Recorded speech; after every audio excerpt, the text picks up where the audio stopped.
සදහම් පිපාසයෙන් පෙරෙන සුවහසක් ලෝකවාසී සැදැහැති දනන්ගේ සිත් සතන් සදහම් ඔසුවෙන් සුවපත් කරවනු පිණිස යුරෝපයෙන් ඇදහැරෙන සදහම් අමාවැස්ස.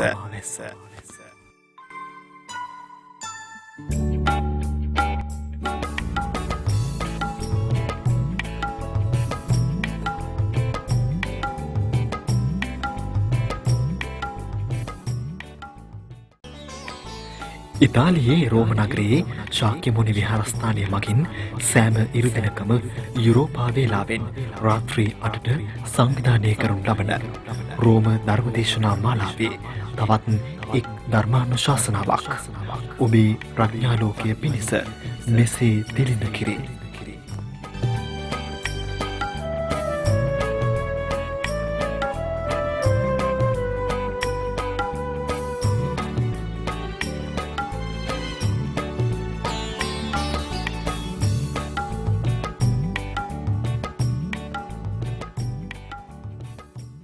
සමන්තා චක්කවාලේසු අත්‍රා ගච්ඡන්තු දේවතා සද්ධම්මං මුනි රාජස්ස සුනන්තු සග්ග මොක්ඛදං ධම්මස්සවන කාලෝ අයං බදම්තා ධම්මස්සවන කාලෝ අයං බදම්තා ධම්මස්සවන කාලෝ අයං බදම්තා.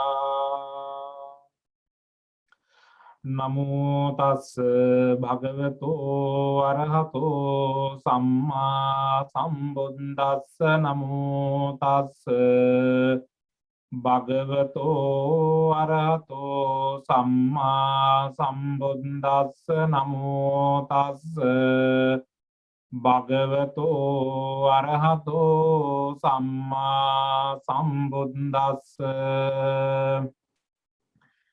ඒවමේව කෝ භික්ඛවේ සචේතුම්හේ පින ඕරිමං තීරං උපගච්ඡත න පාරිමං තීරං උපගච්ඡත න මජ්ජේ සංසීදිස්සත න තලේ උස්සාදිස්සත න මනුස්සග්ගාවෝ හෙස්සත න අමනුස්සග්ගාවෝ හෙස්සත න ආවට්ටග්ගාවෝ හෙස්සත න අන්තෝ පූති භවිස්සති න නිබ්බාන නිත්ථා භවිස්සත නිබ්බාන පෝනා නිබ්බාන පබ්බාරෝ අංකිස්ස හේතු නිබ්බාන නින්නා භික්ඛවේ සම්මා දිට්ඨි නිබ්බාන පෝනා නිබ්බාන පබ්බාරෝ තීති. ගෞරවනීය රාජකීය පඬිත කටුවන සිද්ධාර්ථ පඬිත් හාමුදුරන් වහන්සේගෙන් අවසරයි. ශ්‍රද්ධා බුද්ධ සම්පන්න වාසනාවන්ත කාරුණික පින්වතුනි, රෝමේ ශාක්‍ය මුනි විහාරස්ථානයේ සෑම ඉරු දිනකම රාත්‍රී කාලයේ පවත්වන්නට දෙන ධර්මදේශනා පින්කම් මාලාවේ 33 වන ධර්මදේශනය තමයි අද දවසේදී පවත්වන්නට දෙන්නේ. අද දවසේදී මේ ධර්මදේශනා පින්කමේ දායකත්වය දරනවා ඒ ලලිත් දුමරා පවුලේ සියලු දෙනාමත්, ඒ වගේම තිලක් ප්‍රියාණිය ඇතුළු පවුලේ සියලු දෙනාමත්. මේ පින්වතුන්ගේ බලාපොරොත්තුව තමයි, ලලිත් දුමරා ඇතුළු පවුලේ පිරිසගේ බලාපොරොත්තුව තමයි තිලකා උඩුමලගල මෑණියන්, ඒ වගේම ශිහාන්, අරෝෂ්, දෙව්මිනි, පූර්ණිමා ඇතුළු ඒ පවුලට සියලු ආශිර්වාද සිද්ධ කිරීමටත්, ඒ වගේම තිලක් නිශ්ශංක, කපිල නිශ්ශංක යන අයගේ මෑණියන් ජූනි මාස 18 වෙනිදා මිය පරලෝකීය ශීලාධිකාරී මෑණියන්ට පුණ්‍යානුමෝදනා කිරීමත්, ඒ වගේම මේ පවුල් දෙකේම නමින් මිය පරලෝකීය සිළුම ඥාතීන්ට පුණ්‍යානුමෝදනාවන් සිද්ධ කිරීමේ අරමුණ ඇතිව තමයි අද දවසේදී මේ ධර්මදේශනා පින්කමේ දායකත්වය දරන්නේ. ඒ සිද්ධාර්ථ පඬිත් හාමුදුරන් වහන්සේ මුලදී දේශනා කර පරිදි අද දවසේදී මේ ධර්ම දේශනා පින්කම පවත්වන්නට ලැබීම එක්තරා විදියක මාගේ භාග්‍යයක් කොට සලකන සතුට කාරණාවක් හැටියට සලකනවා. මොකද මම මහාන වෙන්නත් පෙර සිටම අපේ පණ්ඩිත හාමුදුරන් වහන්සේ දන්නවා අපි එක ආසන්න විහාරස්ථානවල තමයි වැඩ වාසය කරේ ලංකාවේදී. ඒ වගේම අප හාමුදුරන් වහන්සේලා දෙන්නගේම විද්‍යාස්ථාන වෙන පැලිකුඩ විද්‍යාලංකාර පිරිවෙනේ ජ්‍යෙෂ්ඨ හාමුදුරන් වහන්සේලා හැටියට අපේ හාමුදුරන් වහන්සේලා අධ්‍යාපනය ලැබුවා. ඒ වගේම සිද්ධාර්ථ පණ්ඩිත හාමුදුරන් වහන්සේගේ ගෞරවනීය ලොකු හාමුදුරන් වහන්සේ බින්ගම නාලක පණ්ඩිත නාලක නායක හාමුදුරන් වහන්සේ අපිට පාලි විෂය පිළිබඳව ප්‍රාචීන පන්තිවලදී උගන්වන්නට යෙදුණ අපිට. ඉතින් ඒ නිසා ඒ සියලුම සම්බන්ධතාවයන් ඒ වගේම ඒ පන්සලේ අනිකුත් හාමුදුරන් වහන්සේලා හාමුදුරන් වහන්සේ සහෝදර සංඝරත්න හාමුදුරන් වහන්සේ ඒ වගේම මංගල පණ්ඩිත හාමුදුරන් වහන්සේ ඇතුළේ හාමුදුරන් වහන්සේලා සියලු දෙනාම සහෝදර හාමුදුරන් වහන්සේලා හැටියට විහාරස්ථානට යමින් මේ හිතවත් භාවයෙන් යුක්තව කටයුතු කරන්නට යෙදුණා. ඒ වගේම මේ රටට ආවට පස්සේ සිද්ධාර්ථ හාමුදුරුවෝ පුළුවන් සෑම අවස්ථාවකදීම කතා බහ කරමින් ඒ සම්බන්ධතාවය ඒ විදිහටම පැවතුණා. ඉතින් අද දවසේදී මේ ධර්ම දේශනා පින්කම සිදු කරන්නට හැටියට අපේ හාමුදුරන් වහන්සේ ආරාධනා කරන්නට යෙදුණා. ඉතින් ඒ ආරාධන ඉතාමත්ම ගෞරවයෙන් යුක්තව පිළි අරගෙන සතුටින් අද දවසේදී මේ ධර්ම දේශනා පින්කම සිදු කරනවා. ඉතින් ඒ නිසා මේ ධර්ම දේශනා පින්කම හාමුදුරන් වහන්සේගේ පන්සලේ සිදු කරන්නට ලැබීම මේ වගේ කාලවකවානුවක මෙහෙම සිද්ධ කරන්න ලැබීම භාග්‍යයක් කොට සලකනවා. ඉතින් මේ කාලවකවානුවේ ලෝකේ සෑම රටකරුම් පාහේ බොහොම රටවලට මේ වසංගත තත්ත්වය බලපාලා තිබෙනවා. අපේ ශ්‍රී ලංකාවටත් ඒ වගේම මේ අපි ජීවත් වෙන එංගලන්තයටත් ඔබ බොහොම දෙනා ජීවත් වන ඉතාලියටත් ඒ බලපෑම මේ විදිහට මේක ලෙස තිබෙනවා. ඉතින් මේ වසංගත කාලවකවානුවකදී මේ වගේ විදිහට ධර්මදේශනා සිද්ධ කිරීමට ලැබීම එක්තරා භාග්‍යයක් කොට අපට සලකන්න පුළුවන්. අර සෑම දෙයකම අඳුරු වලාකම රිදී රේඛාවක් තියෙනවා වගේ මේ කාලවකවානුවේ මේ තාක්ෂණය භාවිතා කරමින් අපේ පින්වතුන් නොඑක ආකාරයේ ධර්මදේශනාවන් ධර්ම සාකච්ඡාවන් භාවනා පින්කම් වලට වෙනදාටත් වඩා වැඩියෙන් සම්බන්ධ වීමේ ස්වභාවයක් දකින්න හම්බ වෙනවා. ඉතින් මේ ධර්ම දේශනා පින්කම වෙන කාලවකවානුවක තියන්න හම්බුණා නම් මේ විදිහට යුරෝපයේ සෑම රටකම ඉන්න හාමුදුරන් වහන්සේලාට මේ වගේ ධර්ම දේශනා පින්කම් වලට සම්බන්ධ වෙන්නට සමහරක් විට හැකියාවක් නොලැබෙන්න පුළුවන් තියෙන රාජකාරී නිසා. හැබැයි මේ විදිහට මේ තාක්ෂණය භාවිතා කරගෙන ඒ කටයුත්ත සිද්ධ කරන්න ලැබිලා තිබෙනවා. ඉතින් ඒ නිසා ශාක්‍ය මුනි විහාරස්ථානයේ ගෞරවනීය අපේ සිද්ධාර්ථ හාමුදුරන් වහන්සේ තුරු සියලු දෙනාටම මේ වෙලාවේදී පුණ්‍යානුමෝදනාවන් සිද්ධ කරනවා මේ ධර්ම දේශනා පින්කම් මේ විදිහට සෝදානම් කිරීම සම්බන්ධව. ඉතින් පින්වතුනි අපේ ජීවිතයට බුදුරජාණන් වහන්සේගේ ධර්මය වෙන කාලවකවානුවලට වඩා මේ කාලවකවානුවේ මේ ධර්මයේ උවමනාව අපිට තදින් දැනලා තිබෙනවා. ඒ මොකද මේ කාලවකවානුව ගත්තොත් එහෙම අපිට අපේ ජීවිතයේ යථාර්ථය හොඳින්ම අවබෝධ කරගන්න පුළුවන් කාලවකවානුව.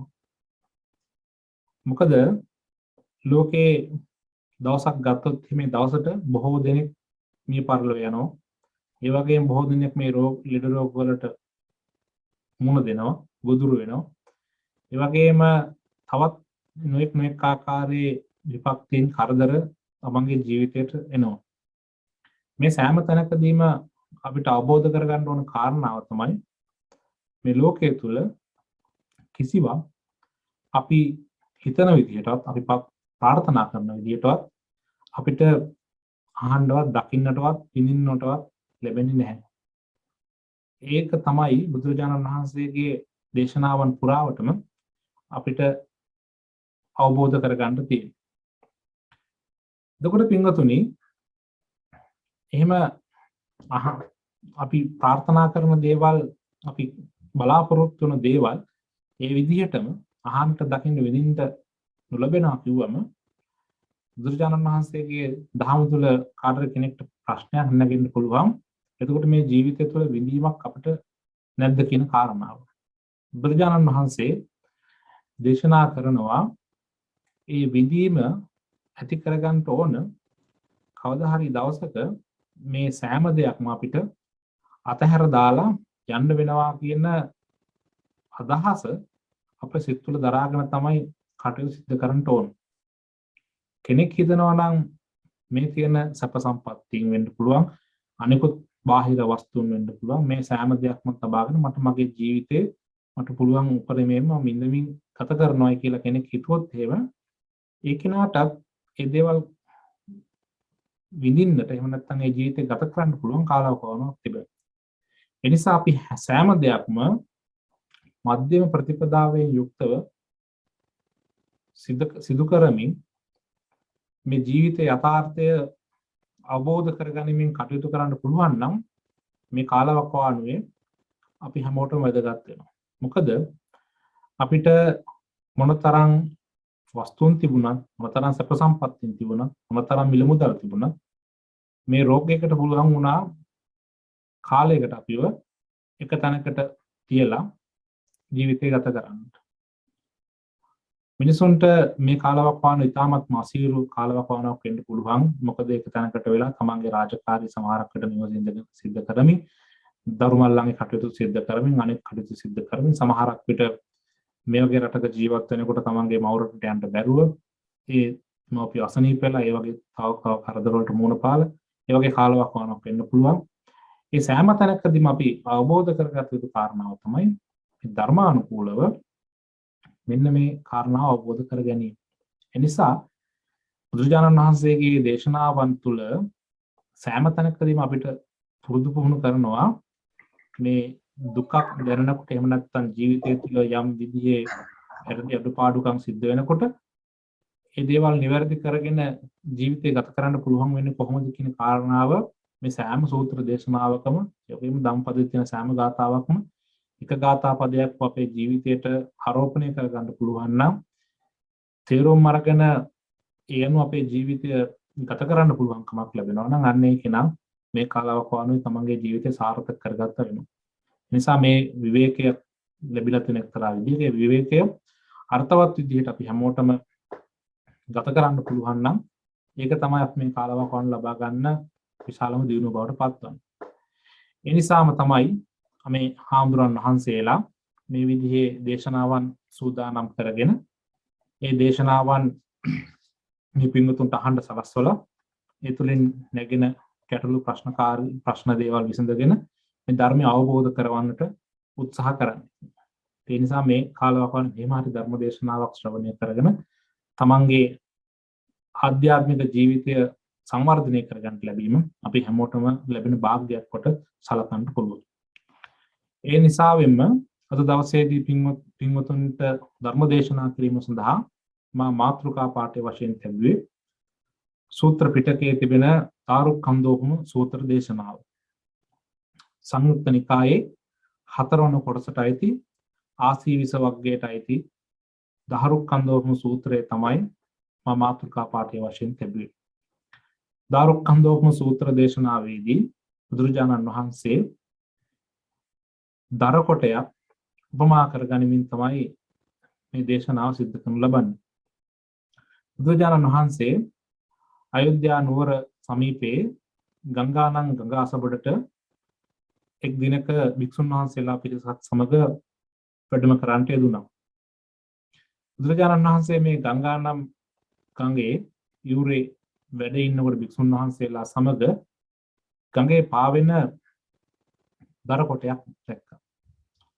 මේ දර කොටේ දැක්කට පස්සේ බුදුරජාණන් වහන්සේ භික්ෂුන් වහන්සේලාගෙන් අහනවා, මහණෙනි මේ ගඟේ පාවෙන දර කොටය දකින්නවද කියලා.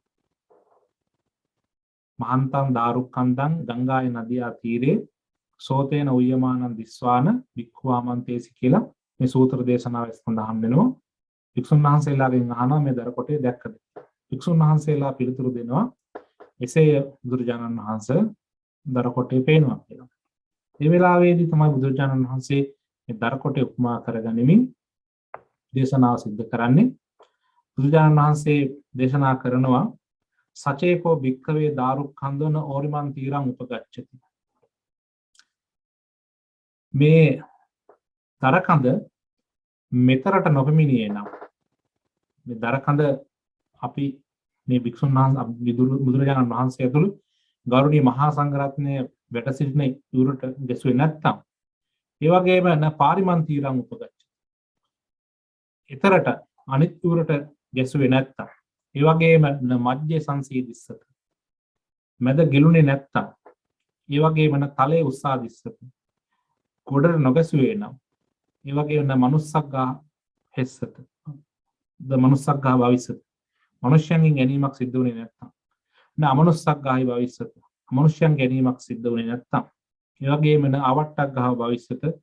දියසුලියකට අගමැද සමහරක් වෙලාවට දියසුලිය දිනවා දියසුලියට හසුුනේ නැත්තම් ඒ වගේම න අන්තෝපෝති භවිස්සති.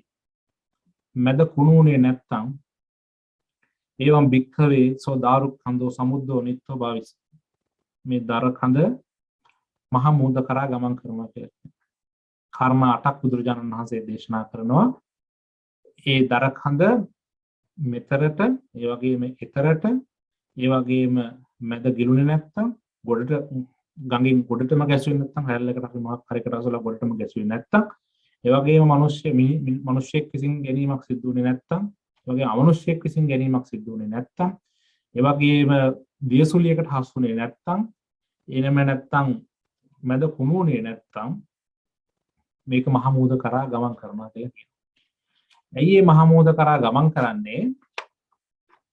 ගංගානම් ගඟ මහ මුහුදට නැමිලා බර වෙලා නැඹුරු වෙලා තියෙනවා. වතුර පාර මහ මුහුදට තමයි නැමිලා බර වෙලා නැඹුරු වෙලා තිබෙන්නේ. ඒ නිසා මේ දර කොටය මහ මුහුද කරාම ගමන් කරන ඔය කියන බාධා වලින් එකකටවත් හසුුනේ නැත්තම් ඒ වෙලාවේදී බුදුරජාණන් වහන්සේ දේශනා කරනවා මහණෙනි නුඹලාද මෙතරට නොපැමිණියේ නම් ඊතරට නොපැමිණියේ නම් මැද නොබුළුනේ නම් ගොඩට නොගැසුවේ නම් මිනිසුන් විසින් ගැනීමක් සිද්ධ වුණේ නැත්තම් අමනුෂ්‍යයන් විසින් ගැනීමක් සිද්ධ වුණේ නැත්තම් දියසුලියකට හසුුනේ නැත්තම් ඇතුළත කුණු නොවුනේ නම් නුඹලත් නිවන කරාම ගමන් කරනවා කියලා. මර දර කොටේ මහ මුහුදට ගමන් කරනවා වගේම නිවනට ගමන් කරනවා කියලා. මොකද මේ සම්මා දිට්ඨිය කියන එක නිවනට නැඹුරු වෙලා බර වෙලා නැමිලා පවතිනවා. යම් කෙනෙක් සම්මා දිට්ඨිය තුල පිහිටනවා නම් ඒ කෙනා නිවනට නැඹුරු වෙලා නැමිලා බර වෙලා පවතිනවා. ඒ නිසා නුඹලත් නිවන කරාම ගමන් කරනවා. මේ දේශනාව ශ්‍රවණය කරමින් සිටි එක් භික්ෂුන් වහන්සේ නමක් බුදුරජාණන් වහන්සේගෙන් අහනවා ස්වාමීනි මේ මෙතර හැටියට හඳුන්වන්නේ කුමක්ද? ඊතර හැටියට හඳුන්වන්නේ කුමක්ද? මේ මැද ගිලීම හැටියට හඳුන්වන්නේ කුමක්ද? ගොඩට ගැසීම හැටියට හඳුන්වන්නේ කුමක්ද? මිනිසුන් විසින් ගැනීම හැටියට හඳුන්වන්නේ කුමක්ද? අමනුෂ්‍යයන් විසින් ගැනීම හැටියට හඳුන්වන්නේ කුමක්ද? ඒ වගේම දියසුලියකට හසු වීම හැටියට හඳුන්වන්නේ කුමක්ද? ඒ වගේම ඇතුළත කුණු වීම, මැද කුණු වීම හැටියට හඳුන්වන්නේ කුමක්ද කියලා වික්ෂුන් වහන්සේ කෙනෙක් බුදුරජාණන් වහන්සේගෙන් අහනවා. ඒ වෙලාවේදී බුදුරජාණන් වහන්සේ ඒ කාරණාවන් විස්තර කරනවා. මෙතර යනුවෙන් බුදුරජාණන් වහන්සේ හඳුන්වන්නේ අභ්‍යන්තර ආයතන 6. ඇස, කන, නාසය, දිව, ශරීරය, මනස කියන ෂඩ ආයතනය. ඒ වගේම ඊතර හැටියට හඳුන්වනවා රූප, ශබ්ද, ගන්ධ, රස, ස්පර්ශ, පොට්ටබ්බ කියලා හඳුන්වන. එහෙම නැත්නම් ධම්ම, අරමුණු කියන දේවල්. බාහිර ආයතන හැටියට හඳුන්වනවා. ඒ වගේම මැදකින් මිදීම හැටියට හඳුන්වනවා නන්දි රාගය. ගොරට ගැසීම හැටියට හඳුන්වනවා අස්මිමානය. ඒ වගේම මිනිසුන් විසින් ගැනීම හැටියට හඳුන්වන්නේ වික්ෂුන් වහන්සේලා මිනිසුන් සමග එකතු වෙමින් ඔවුන් සමග ඔවුන් සතුටු වෙමින් ඔවුන් දුක් වෙනකොට දුක් වෙමින් ඔවුන්ගේ කටයුතු කරන කල්ලි කටයුතු තමන්ගේ කටයුතු සලකමින් කටයුතු කරනවා නම් ඒක තමයි මිනිසුන් ගැනීමට හැටියට හඳුන්වන්නේ. ඒ වගේම අමනුෂ්‍යයන් ගැනීම හැටියට හඳුන්වනවා මේ ජීවිතය තුළ සිල් සමාදන් වෙමින් ඒ වගේ මෘතයන් සමාදන් වෙමින් භ්‍රමචර්යාවේ හැසිරෙමින් බඹසරේ හැසිරෙමින් මේ දිව්‍ය ලෝකයේ හෝ වෙනත් රූපී අරූපී බ්‍රහ්ම ලෝකයන් පතමින් වෙනත් දිව්‍ය ලෝකයන් පතමින් පින් සිද්ධ කරනවා නම් අන්නේ කාරණාව නොමිනිසුන් ගැනීම හැටියට හඳුන්වනවා. ඒ වගේම සුලියකට හසු දිය සුලියට හසු වීම හැටියට හඳුන්වන්නේ පස්කම් සැපයට හසු වීම. පස්කම් සැපයට හසු වීමට තවත් නමක්. ඒ වගේම ඇතුළත කුණු වීම හැටියට හඳුන්වනවා යමෙක් පුජ්‍යලේ දුස්සීලව ඉඳිමින් සිල්වත් හැට හඳුන්වමින් ඒ වගේම සැක සහිත ගති පැවතුම් නැති ජීවත් වෙනවා නම් සංගෝණු ක්‍රියාකාරකම් ඇතුව ජීවත් වෙනවා නම් මහානදම් නොකරමින් මහානදම් පුරනවා නම් ශ්‍රද්ධාවන්තව සිටිමින් ශ්‍රද්ධාවන්තයි පෙනී සිටිනවා නම් ඇතුලෙන් එක විදිහකට එළියට තව විදිහකට ජීවත් වෙනවා නම් අන්න ඒ කාරණාව ඇතුළත කුණුවීම හැටියට මේ සූත්‍ර දේශනාව තුළදී පැහැදිලි කරන බුදුරජාණන් වහන්සේ. බුදුරජාණන් වහන්සේ මේ කාරණා පැහැදිලි කරාට පස්සේ ඒ ගංගානන් ගංගා අසබඩ නන්ද කියලා ගෝපලුවේ හිටිය නන්ද කියලා ගෝපාල කෙනෙක් හිටියා. මේ නන්ද ගෝපලුවා බුදුරජාණන් වහන්සේගේ මේ දේශනාව ශ්‍රවණය කරගෙන හිටියා. මොහු අර ගවයෝ ටික තන කන්නට යවලා බුදුරජාණන් වහන්සේට වැඳලා බුදුරජාණන් වහන්සේට කියනවා ප්‍රකාශ කරනවා මම මෙතරට අසෝනෙත් නැහැ එතරට අසෝනෙත් නැහැ මම මැද ගිරුනෙත් නැහැ මම ගොඩට ගැසුවෙත් නැහැ මම මිනිසුන් ගැනීමක් සිද්ධ වුනෙත් නැහැ අමනුෂ්‍යයන් ගැනීමක් සිද්ධ වුනෙත් නැහැ මම දිවසුලියකට හසු වීමක් සිද්ධ වුනෙත් නැහැ මගේ ඇතුළත මැද කුණු වීමක් සිද්ධ වුනෙත් නැහැ ඒ නිසා මට මේ ශාසනයට ඇතුළත් වීමට අවසර දෙන්න මට පැවිදි වෙලා උපසම්පදා වෙලා රහත් භාවය ලබා ගන්න ඕනේ කියලා ඉල්ලීමක් කරනවා. ඒ වෙලාවේදී බුදුරජාණන් වහන්සේ නන්දගෝපාලතුමාට කියනවා නන්දගෝපාල ඔබ දැන් යම් කාර්යයක් සිද්ධ කරමින් ඉන්නේ මේ ඔබ මේ අනුගේ ගවය බලා ගනිමින් ඉන්නේ ඔබ ගිහිල්ලා මේ ගවය ටික තමන්ගේ ස්වාමියාට බාර දීලා නැවත පැමිණෙන්න කියලා කියනවා. ඒ වෙලාවේදී නන්දගෝපාලතුමා බුදුරජාණන් වහන්සේට ප්‍රකාශ කරනවා දෙනුන් මේ වසු පැටවුන් කැමතු දෙනුන් දරු තමන්ගේ වසු පැටවුන් කැමතු මේ දෙනුන් පැටව කරා යනවා ඒ නිසා ඔවුන් ප්‍රශ්නයක් වෙන්නේ නැහැ කියලා. මේ වෙලාවේදී බුදුරජාණන් වහන්සේ කියනවා නැවත දේශනා කරනවා ඔබගේ ගවය තමන්ගේ ස්වාමියාට බාර දීලා නැවත පැමිණුණ හැටියට. නන්ද ගෝපාලතුමා මේ ගවය ටික තමන්ගේ ස්වාමියාට බාර දීලා භාග්‍යවතුන් වහන්සේ කරා පැමිණලා මම මගේ ගවයෝ මගේ ස්වාමියාට මම බාර දුන්නා මට දැන් පැවිදි වෙන්න අවසර දෙන්න කියලා පැවිදි භාවය ඉල්ලුවා. බුදුරජාණන් වහන්සේ නන්ද ගෝපාලතුමාට පැවිද්ද ලබා දෙනවා. පැවිද්ද ලබාගත් නන්ද හිමියෝ ලොබෝ කාලයකින්ම වීර්ය සහිතව කෙලස් නැතිකොට නිවන පිණිස තමන් වහන්සේගේ සිත මෙහෙवला යම් කුල පුත්‍රයෙක් කිහිව ඉඳලා පැවිදි භාවයට පත් වෙලා යම් පිරිසක් තමන් තම කුලයෙන් ගිහිගෙන් නික්මෙන යම් කාරණාවකටද ඒ කාරණාව පසක් කරගෙන බඹසරේ හැසිරෙමින් නිර්වාණ අවබෝධය ලබා ගන්නවා. ජාතිය සේවීමෙන් භ්‍රමචර්යාවේ හැසිරෙමින් කටයුතු කරමින් නන්ද හාමුදුරුවෝ රහත් භාවයට පැමිණෙනවා. මේක තමයි පින්වතුනි දාරුක්ඛන්දෝපම සූත්‍ර දේශනාවේ සරල වශයෙන්ම සූත්‍ර දේශනාව අවසානයේදී නන්ද ගෝපාල නන්ද හාමුදුරුවෝ හැටියට රහත් භාවය ලබා ගැනීම. එතකොට පින්වතුනි මේ දරකොටයක් උපමා කරගැනීම බුදුරජාණන් වහන්සේ වික්ෂුන් වහන්සේලා පිරිසකට මේ දේශනා කරපු සූත්‍ර දේශනාවේ අපිට ඉගෙන ගන්න කාරණා 8ක් තිබෙනවා. මේ සූත්‍ර දේශනාවේ විස්තර කරපු කාරණා 8 මෙතර, එතර, මැද නොගිලීම, ගොඩට නොගැසීම, ඒ වගේම අමනුෂ්‍යයන් ගැනීම, මනුෂ්‍යයන් ගැනීම, දියසුලයකට හසු නොවීම, මැද කුණු වීම. මෙන්න මේ කියන කාරණා 8 අපි අවබෝධ කරගත යුතු වෙනවා. යම් කෙනෙක් මේ සමාජයේ ජීවත් වෙන යම් කෙනෙක් මේ කියන බාධක අට අසු නොවනවා නම් ඒ කෙනා අනිවාර්යෙන් නිවනට ගමන් කරනවා. මොකද අර ගංගා නම් ගඟේ සැඩපහර මුහුදට බර වෙලා නැමිලා නැඹුරුලා තියෙන වගේ මේ බුදුරජාණන් වහන්සේගේ ධර්මය හරියට අවබෝධ කරගත්තොත් එහෙම අපිට සම්මා දිට්ඨියෙන් යුක්ත අපිට කටයුතු කරන්න පුළුවන් කමක් ලැබෙනවා නම් මේ බුදුරජාණන් වහන්සේගේ ධර්මයක් නිවනට නැමිලා නැඹුරු වෙලා පවතිනවා. පින්වතුනි මේ දරකොටය හැටියට උපමා කරගෙන බුදුරජාණන් වහන්සේ මේ සූත්‍ර දේශනාව සිද්ධ කරේ දරකොටය හැටියට හැඳින්වුවේ පින්වතුනි මේ පුජ්‍යලයා සමාජය තුළ ජීවත් වන අපිව. කෘත්‍යයන් හැටියට ජීවත් වන අපිව තමයි බුදුරජාණන් වහන්සේ මේ දරකොටය හැටියට දේශනා කරේ. එතකොට නිවන සාක්ෂාත් කරගන්න පැමිණෙන පුජ්‍යලයකට මේ කියන අනුතුරු වටින් මේ බාධක අටින් එකකට හෝ අසු වෙන්න පුළුවන්කමක් තිබෙනවා.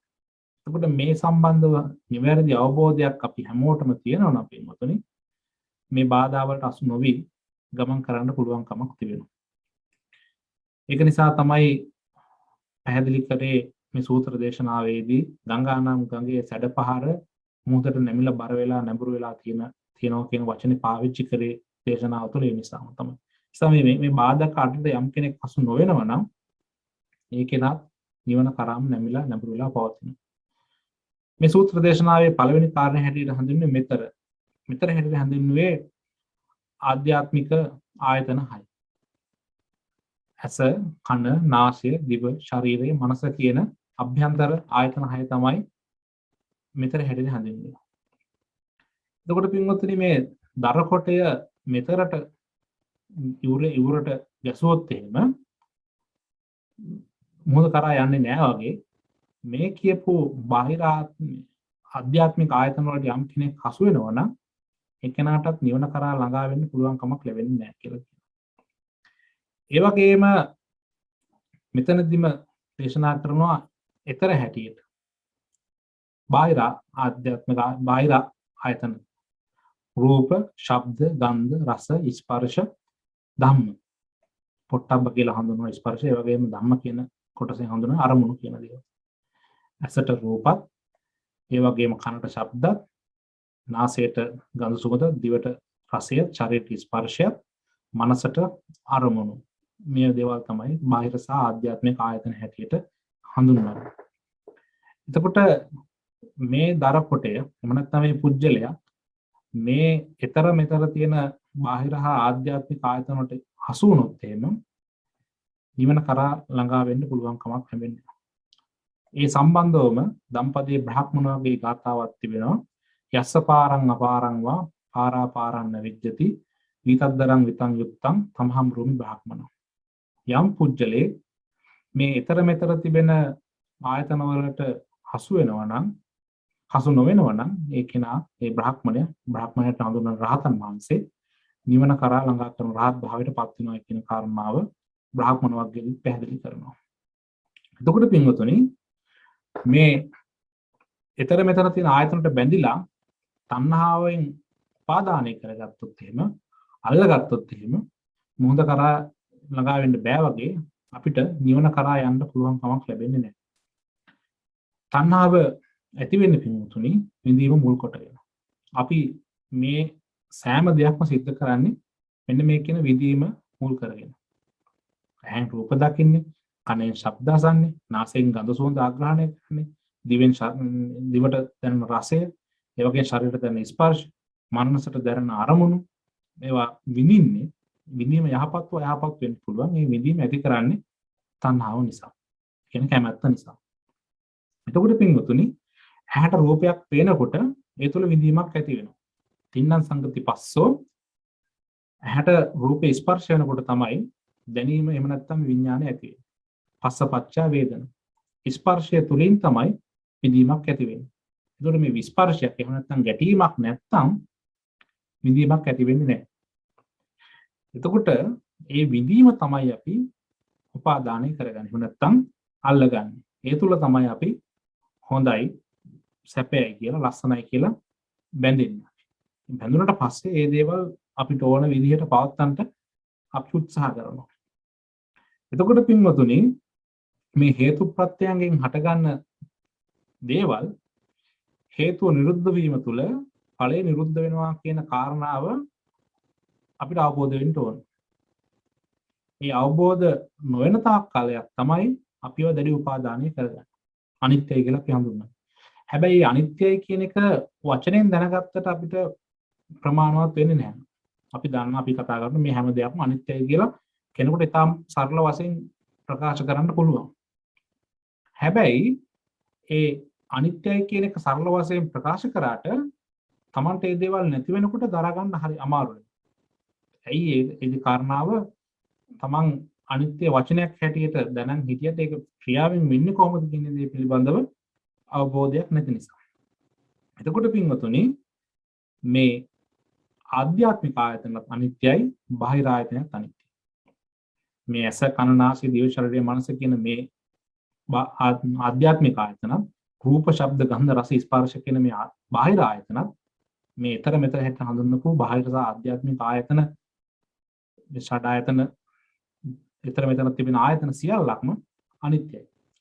මේ මෙන්න මේ අවබෝධයේ අනිත්‍ය කියන අවබෝධය නැති පුජ්‍යලයා තමයි ඇස මගේ, රූපය මගේ, ශබ්දය මගේ, කන මගේ, නාසය මගේ, ගඳ සුවඳ මගේ, මේ රසය මගේ, ඒ වගේම ශරීරයේ ස්පර්ශ මනස දැනෙන අරමුණු මේ සියල්ලක්ම මගේ මාගේ කියලා අල්ලගන්න. එතකොට ඒ අල්ල ගැනීම තුල පින්තුනේ අපිට ප්‍රපංච කොට නැගෙනවා. ප්‍රපංච කියලා හඳුන්වන්නේ තණ්හා දික්මාන. ඒ කියන්නේ මේ ඒ අල්ලා ගැනීම ප්‍රබල වෙන නිසා තමයි තණ්හා දික්මාන කියන ප්‍රපංචයන් නැති වෙන්නේ. තණ්හාව කියලා කියන්නේ පින්තුනේ යමකට තියෙන හැමත් දෘෂ්ටිය කියලා කියන්නේ ඒ දේ මට අයිති, මගේ සීමාව තියාගන්න පුළුවන් කියලා. මානය කියලා කියන්නේ ඒක හොඳයි, ලස්සනයි කියලා මැනීමක් ඇති කරගන්න. ඒ තුල තමයි අපි හැමෝම බැඳිලා පවතින්නේ. එතකොට මේ අනිත්‍යය කියලා අවබෝධ නොවන තාක් කාලයක තණ්හා දිට්ඨිමාන වශයෙන් අපි මේ සෑම දෙයක්ම අල්ලන් ඉන්නවා. තණ්හාව කියලා කියන්නේ හිතේ තියෙන ලෝභය, එහෙම නැත්නම් ආසාව. දිට්ඨිය කියලා කියන්නේ මට අයිති කියලා මං හිතන් ඉන්නවා. ඒ වගේම මානය කියලා කියන්නේ ඒක ලස්සනයි, එහෙම නැත්නම් ඒ තුළ විඳීමක් ඇති කරගන්නවා. මට මේක හොඳයි හෝ නරකයි හෝ කියලා මැනීමක් ඇති කරගන්නවා. එතකොට තමයි අපි මට අයිති කියලා හිතාගෙන තිබුණාම අපි මේ දේවල් අපිට ඕන විදිහට පවත්වන්න උත්සාහ කරනවා. එතකොට පින්වතුනි මේ අත්ත කියන ආත්මයකට අපි බැඳෙනවා. නිත්‍යයෙන් පුජ්‍යලයා බැඳෙනවා. මම කියන සංකල්පයේ අත්ත කියලා කියන්නේ පාලි භාෂාවේ මම කියන සංකල්පයට බැඳෙනවා. මම කියලා කෙනෙක් ධර්මානුකූලව බලපුවම ලෝකයේ තුල මම කියලා කෙනෙක් නැහැ. හැබැයි සම්මුති ලෝකයේ තුල මම කියලා කෙනෙක් අපි එදිනදා භාවිතයේදී භාවිතා කරාට පරමාර්ථ වශයෙන් ගත්තාම මම කියලා කෙනෙක් නැහැ. අපිට එදිනදා භාවිතයේදී මම කියලා කෙනෙක් භාවිතා කරාට පරමාර්ථයක් හැටියට ගත්තාම මම කියලා කෙනෙක් මේ ලෝකෙ තුල පවතින්නේ. එතකොට පින්වතුනි මේ රූපයත් අනිත්‍යයි නම් ඒ වගේම ඇසත් අනිත්‍යයි නම් ස්ථිර නැත්නම් කෙනෙක් අවබෝධ කරගත්තාම දරකඳ එතරට යන්නේ නැහැ, මෙතරට යන්නේ නැහැ. එතකොට පින්වතුනි දරකඳ එතරට ගියත් නැත්නම් මෙතරට ගියත් නැත්නම් මහා මෝද කරා යනවා වගේ අපි මේ එතර තියෙන ආයතනත් මෙතර තියෙන ආයතන නිත්‍ය දේවල් හැටියට ගන්නෙ නැත්නම් අනිත්‍ය හැටියට හිතනවා නම් අපිටත් මේ බාධා දෙකටම හසු නොවි නිවන කරා යන්න පුළුවන් කමක් ලැබෙනවා. සම්මාදිට්ඨි හේතු කොටගෙන.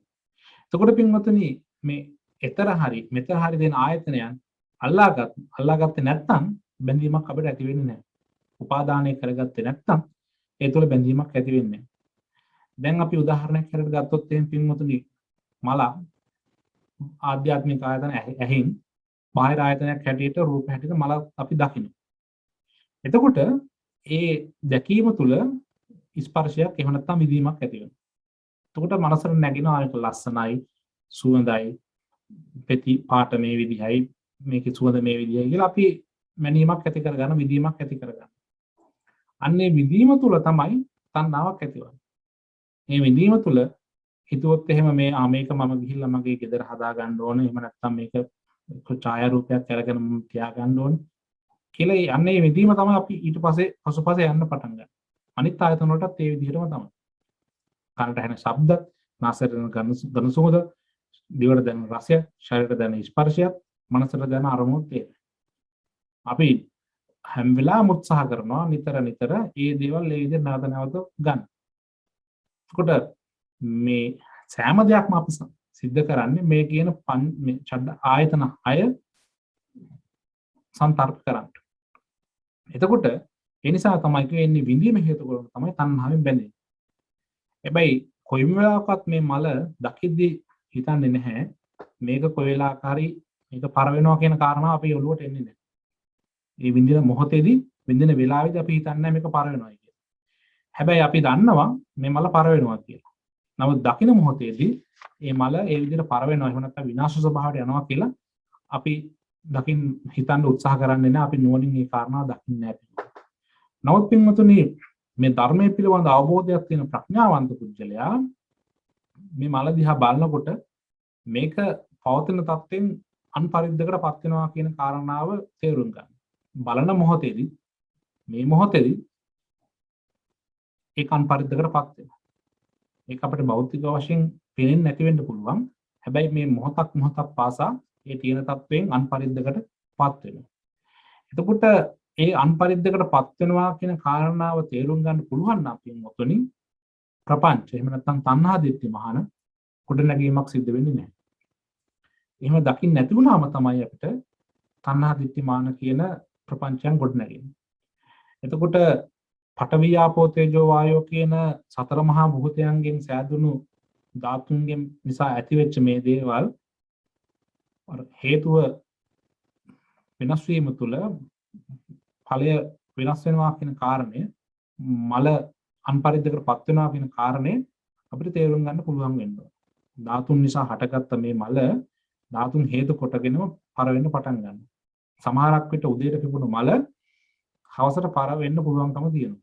එහෙම නැත්නම් දවස් කීපයක් ගිහිල්ලා පර වෙන්න පුළුවන්කම.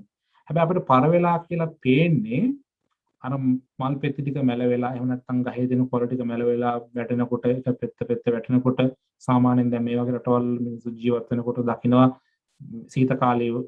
සීත කාලේ ඉවර වෙනකොට ගස්වල කොළ දළු දාන්න පටන් ගන්නවා. අස්නේ කාලේදී ගස්වල කොළ හොඳටම දළු දාලා තියෙනවා.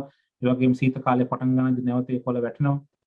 එතකොට මෙන්න මේ දේම තමයි තියෙන්නේ.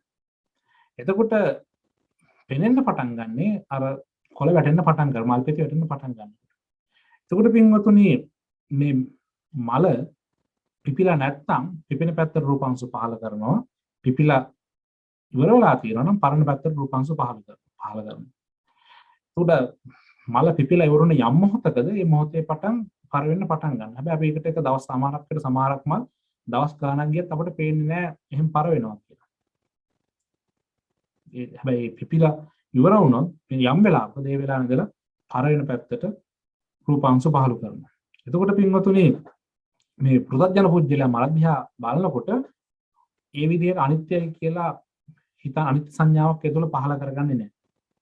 නිත්‍ය සංඥාවෙන් තමයි මේ මල දිහා බලන්නේ. එහෙම බලපු නිසා නිත්‍ය සංඥාවෙන් බලන නිසා තමයි අපිට තණ්හා දිට්ඨි මාන කියලා ප්‍රපංචයන් ගොඩනගෙන්නේ.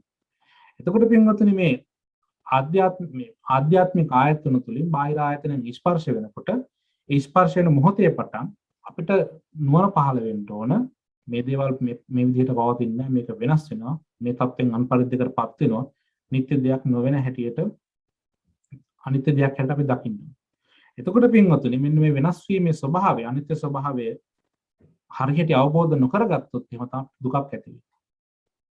ඒ දුක ඇති වුණාම අන්න අපි මේ මෙතර තියෙන ආයතන වලටත් එතර තියෙන ආයතන වලටත් අසුණා වෙනවා. ඒකෝර මේ නිත්‍යයි කියලා හිතුවොත් එහෙම අපි ආත්ම දෘෂ්ටියකට ගත වෙනවා. එතකොට ආත්ම දෘෂ්ටියකට ගත වුණා කියලා කියන්නේ අර බාහිර ආයතන ආධ්‍යාත්මික ආයතන මගේ මට අයිති මා වසඟේ තියන්න පුළුවන් කියලා අපි හිතාගෙන ඉන්නවා. එතකොට පින්වතුනි එහෙම ඉන්නකොට මේ රූපය මගේ රූපය මම රූපවත්ය මම රූපය තුල ඇත රූපය තුල මා පිහිට ඇත කියලා විෂයාකාර සක්කාය දිට්ඨියකට බැස ගන්න. මේ රූපය මගේ මට අයිති මා රූපය තුල පිහිට ආදී වශයෙන් තියෙන විෂයාකාරෝ සක්කාය දිට්ඨියකට බැස ගන්නවා. එතකොට තමයි අර අත්තානුවාදයක් මම මේ මාගේ කියන අත්තානුවාදයක් ඇති වෙන්නේ. මේ අත්තානුවාදය ඇතිවීම තුල පින්වතුනි අපිට ditthi අනුසයක් ගොඩ නැගෙනවා. ditthi අනුසයෙන් තමයි මේ මාගේ කියලා පිළිගැනීමක් ඇති කරන්නේ. ආධ්‍යාත්මික ආයතන වලින් අහන දකින මේ දේවල් ස්පර්ශ වන පහළවන දේවල් නිත්‍ය හැටියට දකින එක තමයි දෘෂ්ටිය කියලා දිට්ඨිය හැටියට හඳුන්වනවා. මේ බාහිර ආයතන වලින් දකින දේවල් නිට්ටය හැටියට දකින එක තමයි දිට්ඨිය හැටියට හඳුන්වන්නේ. අනුසය ධර්ම හතක් දේශනාව තුළ සඳහන් කරනවා. මේ පළවෙනි කාරණාව තමයි දිට්ඨි අනුසය කියලා කියන්නේ. මේ දෘෂ්ටි අනුසය කියලා කියන්නේ නිදිගත් කෙලෙස් වලට. ආසවස අනුසය කියලා කාරණා දෙකක් දේශනාව තුළ සඳහන් කරනවා. පිටට පෙනෙන කෙලෙස් ආසව හැටියටත් පිටට නොපෙනෙන කාරණා දිට්ඨි අනුසය හැටියටත් කෙලෙස් අනුසය හැටියටත් හඳුන්වනවා. එතකොට මේ දෘෂ්ටි අනුසය දුරවන තැන තමයි අපිට සම්මා දිට්ඨිය පහළ වෙන්නේ. එතකොට පින්වතුනි සම්මා දිට්ඨිය පහළ වෙනවා කියලා කියන්නේ මෙන්න මේ දිට්ඨි අනුසය කෙනෙක්ගේ දුර වෙනවා කියන නැති වෙනවා කියන එක. එතකොට පින්වතුනි දිට්ඨි අනුසය දුර වෙන්න නම් මේ ඇස, කන, නාසය, දිව, ශරීරය, මනස කියන ආයතන වලට රූප, ශබ්ද, ගන්ධ, රස, ස්පර්ශ කියන මේ දේවල් ආත්මීය හැටියට එහෙම අනාත්ම හැටියට කෙනෙකුට අයිති නැති දේවල් හැටියට දකින්න ඕන. ඒ කියන්නේ මේ ඇහැයි රූපයයි මගේ නෙවෙයි මට අයිති දෙයක් නෙවෙයි මා වසඟේ තියන්න බෑ. ඒ වගේම කනට දැනෙන ශබ්ද, නාසයට දැනෙන ගඳ සුවඳ, දිවට දැනෙන රසයත් මේවත් මේ කියන ආයතන හයම විතර මේ බාහිර සාධ්‍යාත්මික හය මට අයිති දේවල් නෙවෙයි මගේ නෙවෙයි මා සම්තකයේ මට ඕන විදිහට පවත්වන්න බෑ කියලා අවබෝධ කරගන්න ඕනේ. ඒක තමයි සම්මා දිට්ඨියපත් වෙනවා කියලා කියන්නේ. එතකොට පින්වත්නි වසඟේ තියා ගන්නවා කියලා කියන්නේ අපිට කැමතිද තියන්න පුළුවන් දෙයක්. දැන් යම් දෙයක් අපි ගත්තොත් එහෙම ඒ දේ මට ඕන විදිහට පවතින්න ඕනි කියලා කුජලයක් ගත්තත් ඒක නා මට ඕන විදිහට ඉන්න ඕනි කියලා තියෙන්න ඕනි කියලා අපි හිතක් හිටියට කවදාකවත් ඒක අපිට ඕන විදිහට පවත්වන්න පුළුවන් කමක් ලැබෙන්නේ නැහැ. ඒක මොහොතෙන් මොහොත අන්පරිද්දකටපත් වෙනවා.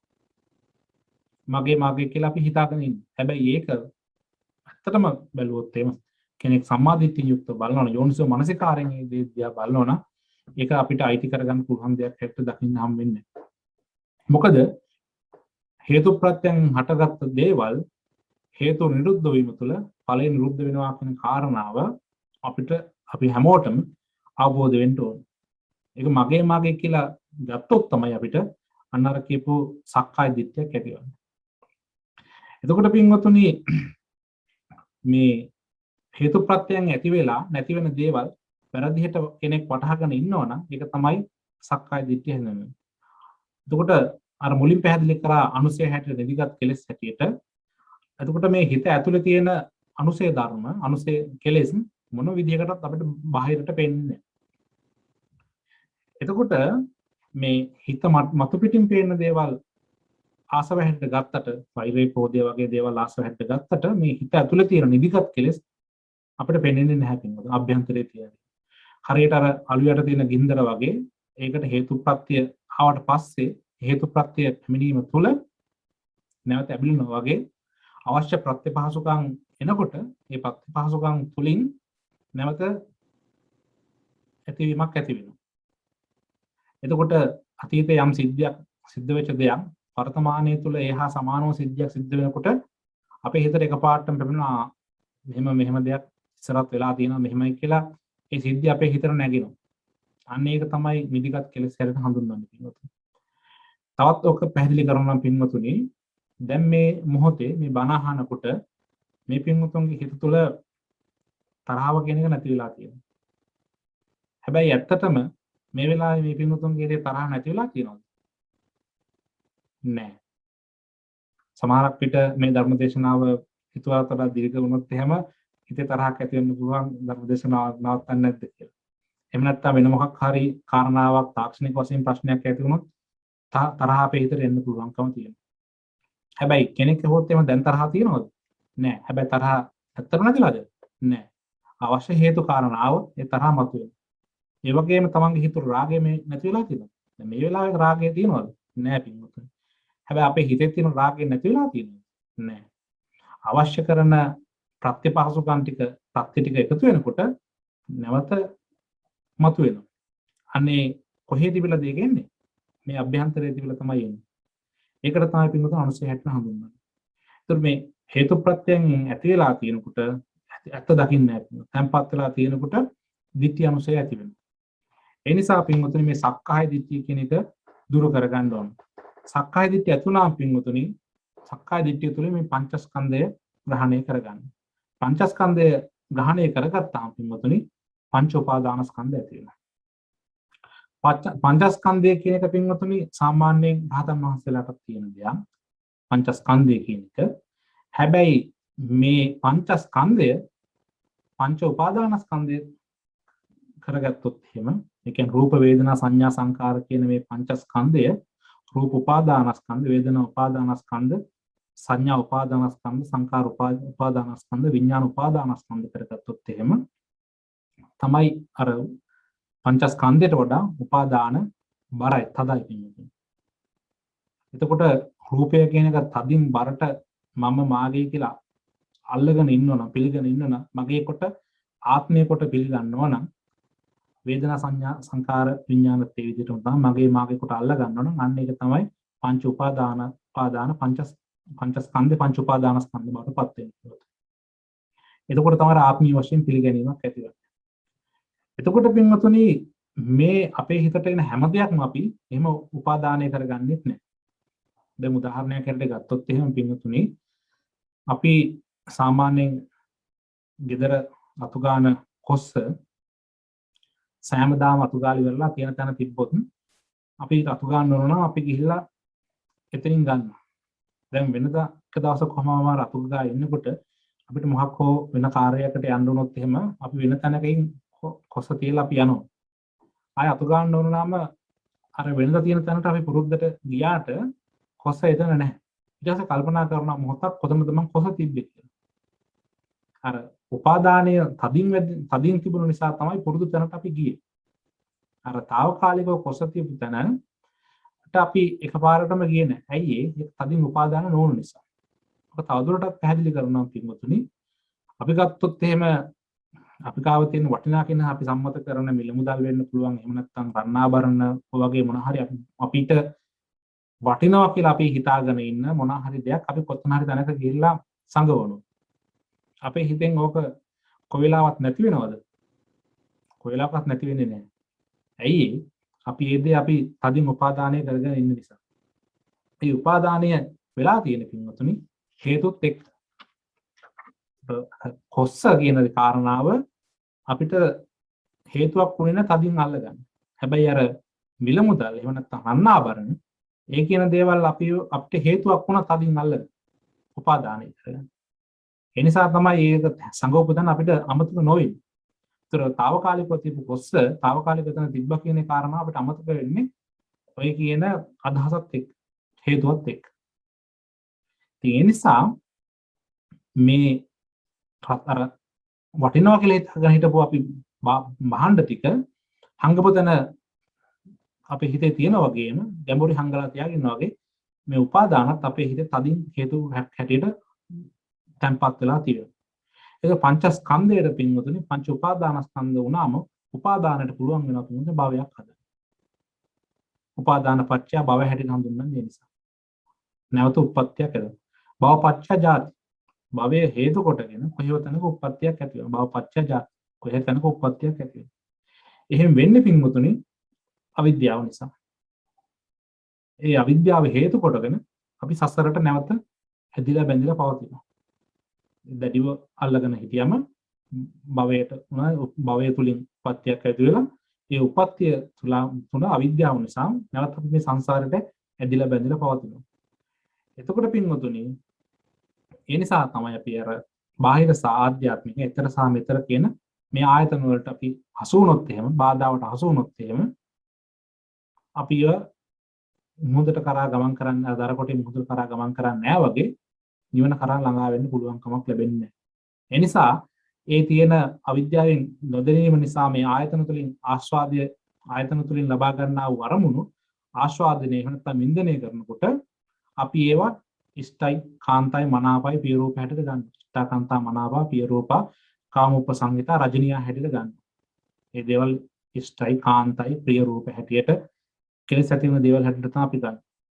එතකොට පින්වතුනි තින්න සංගති පස්සෝ කියන විදිහට පස්සපච්චය වේදනා ස්පර්ශය නිසා තමයි අපිට වේදනාව ඇති වෙන්නේ.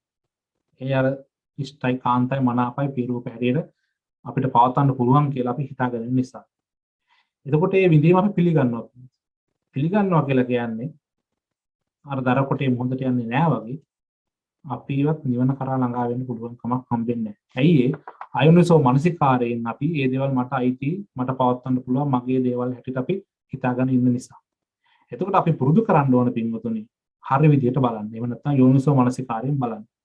මේ හේතු ප්‍රත්‍යයෙන් ඇතිවෙච්ච බාහිර සහ ආධ්‍යාත්මික ආයතන තුලින් ගැටෙන ස්පර්ශ වන දේවල් අපිට කවදා හරි දවසක නැති වෙනවා වෙනස් වෙනවා පවතින ස්වභාවයට මේ පවතින ස්වභාවයෙන් පවතින්නේ නැහැ. මේ වෙනස් වීම අපිට දරා ගන්න සිද්ධ වෙන මේකට මුහුණ දෙන්න සිද්ධ වෙනවා කියන කාරණේ යෝනිසෝ මනසිකාරයෙන් අපිට අවබෝධ කරගන්න වෙනවා. ඒකට අර ගංගානම් ගඟේ සැඩපහර මුහුදට නැඹිලා නැඹුරු වෙලා බර වෙලා පවතිනවා වගේ අර දර කොටේ මේ බාධක වලට අසු නැත්නම් මහ මුහුද කරා යනවා වගේම අපිවත් මේ සම්මා දිට්ඨිය නිසා බුදුරජාණන් වහන්සේගේ ධර්මයේ සම්මා දිට්ඨිය නිසා නිවනට නැඹිලා නැඹුරුලා බර වෙලා පවතිනවා වගේ නිවන කරාම ගමන් කරනවා කියලා. එතකොට පින්වතුනි මේ ආර්ය මාර්ගයේ යම් පුජ්‍යලයේ පිළිවෙලින් වඩා ගන්න පුළුවන්කමක් ලැබෙනවා නම් ඒක නා මේ බාධා වලට හසුුනේ නැත්තම් නිවන කරා ළඟා වෙන්න පුළුවන්කමක් තිබෙනවා. එතකොට පින්වතුනි මේ පෘථග්ජන පුජ්‍යලයාට මේ පෘථග්ජන භූමියෙන් ආර්ය භූමියටපත් වෙන්න පුළුවන්කමක් හම්බෙනවා. ඒකට අර ආධ්‍යාත්මික සහ බාහිර ආයතන නොබෙදුනොත් එහෙම. ඒක නිසා තමයි පින්වතුනි මේ සූත්‍රයේදී මේ හෙතර සහ මෙතර හැටියට හඳුන්වපු බාහිර සහ ආධ්‍යාත්මික ආයතන හැටියට හඳුන්වනවා. ඒ වගේම පින්වතුනි තුන්වෙනි කාරණාවට මේ සූත්‍ර දේශනාවේ පැහැදිලි කරනවා මැද නොගිලුනේ නම් මේ මැද නොගිලුනේ කියලා හඳුන්වන්නේ පින්වතුනි නන්දි රාගය. නන්දි රාගය කියන එක ඊටම සරලව පැහැදිලි කරනවා නම් බලවත් කැමැත්ත කියන එක දැඩි ආසාව කියන එක. ඒක බලවත් ඒ ආසාව තණ්හාව කියන එක දැඩිව පවතිනවා කියන කාරණා. බුදුරජාණන් වහන්සේගේ පළවෙනි ධර්ම දේශනාව වන පින්වතුනි ධම්සක් පැවතුම් සූත්‍රයේදී දුක්ඛ සමුදය කියන කාරණාව පැහැදිලි කිරීමේදී ඉදං කෝපන භික්ඛවේ දුක්ඛ සමුදයං අරිය සත්‍යං යායන් තණ්හා පෝනෝ භවිකා නන්දි රාග සහගතා తත්‍ර తත්‍රහා විනන්දිනී සියති ඉදං කාම තණ්හා භව තණ්හා විභව තණ්හා හැටියට දේශනා කරලා තියෙනවා.